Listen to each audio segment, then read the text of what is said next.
Best behavior is gonna light up your life, gonna make your light shine through your soul and help somebody on their road.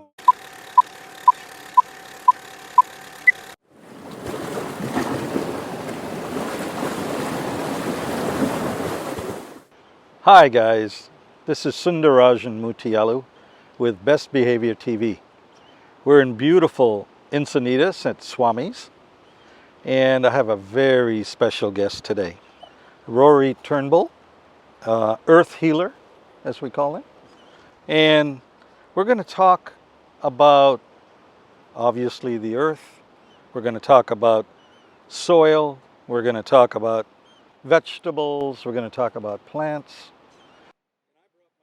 So the travesty that I see happening right now is we've normalized indoor growing of cannabis here in California, at least, and of the legal cannabis, not the gray market stuff, not the stuff I smoke, for sure, comes from indoor grows, and they're doing all those poisons that you're talking about to make these grow. And yes, and they even made normalize that the Tide buds are good. You know, they're grown this way and they're good. And then you see a lot of the places with purple light. And I always wonder, where in the world is there purple lights growing? Anything, right?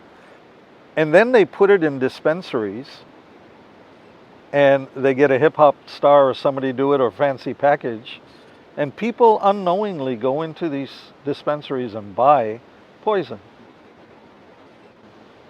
I know that's a real strong statement, but it's poison. And we know that cannabis, hemp, its cousin, are bioremedial plants. So in the soil of what they put, all gets sucked into the plant. And we don't have a testing system in our state that recognizes any of that. All we look at is THC and CBD and go, oh, it's passing. And yet, people are slowly poisoning themselves because sometimes it's heavy metals, sometimes it's pesticides, and all that, all going into their body. And maybe they don't feel it when they're young, but later on, because that stuff doesn't come out of your body, right? How can we help that? I mean, what is it? I mean, part of the reason they're doing that, obviously, I'm in a space, Sundarajan, and my nickname is Sun, and the Sun on Demand that we produce is, we believe that the reason they're doing all that is because they don't have sunlight indoors. They don't have, and so they have to mutate the genetics. They have to do everything to get investor money and products out the door, right? What are your thoughts with regards to that? I think that's a major part of it. I think, you know, a lot of it is ignorance, and the fact that a lot of people have never actually seen what truly healthy cannabis looks like, or truly healthy vegetables and produce looks like, and they never tasted a tomato that didn't taste like a fertilizer water balloon. You know, right. It's just, and so, you know, there's that half of it, but also with the cannabis industry, it seems, in my experience, it seems like a vast majority of these farms that are pumping out the majority of the volume on the legal market are these big corporate farms that are just where the head grower, who normally would be in charge of the quality and would be a consumer himself, would understand the nuances of the quality, he's either so low on the totem pole that he's not a shot caller anymore, or that guy's now in Oklahoma growing on the gray market, and they've hired some young kid who graduated from some university who's never actually done real cannabis. It's just they've learned it through a book,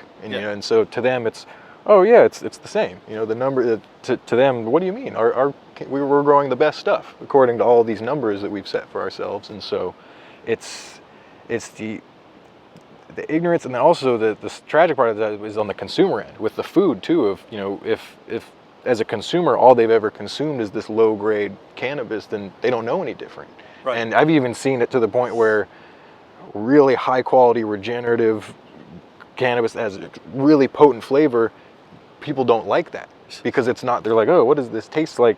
dirt. Like it tastes like, I don't know, like I want the stuff that tastes like cardboard and, you know, sweetener chemicals and all that, because that's what I'm used to. Right. And so I do think there's a lack of just exposure to it. Just people haven't really seen that health and that quality. But also the unfortunate side is that there's not a lot of emphasis on making that a priority now. You know, now it's just the bottom line is the bottom line. And, you know, people do come around eventually, because after their sales start falling because no one wants to buy their stuff because it's such low quality, then they might start listening. But it's a totally different landscape now than what it was, you know, when I first got into the industry, where it was, you know, people you were getting it from were people who really, you know, there was always people who've just been in it for the money, but it's like there was such more of a percentage of the market that was driven by passion.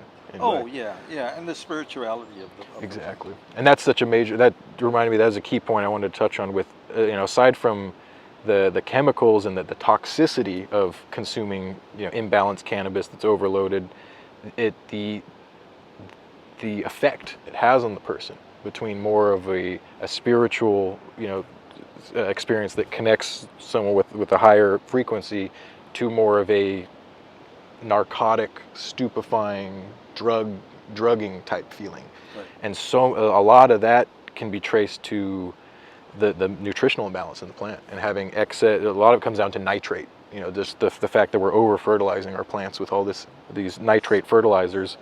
All that undigested nitrate is in the tissue of the plant, which when we consume it, it really clouds the effect that it gives to the person. And also from a commercial standpoint, it greatly lowers the shelf life. It goes from, you know, you should be able to, you know, cannabis should be able to be cured for years. And now you see stuff 6 months and it's going brown. It's going brown and brittle. Yeah. This is Sundarajan Mutialu, host of Best Behavior TV. I'm talking with Rory Turnbull, Earth Healer, and we will be right back. Best behavior is gonna light up your life, gonna make your light shine through your soul, help somebody on their road. That's the best thing you can do, don't you? Like a flower, like Mother Nature, when it shows off, it does it in its plants and flowers. It does it in the clouds. It does it in the smell of the ocean. Everything will be all right in the end.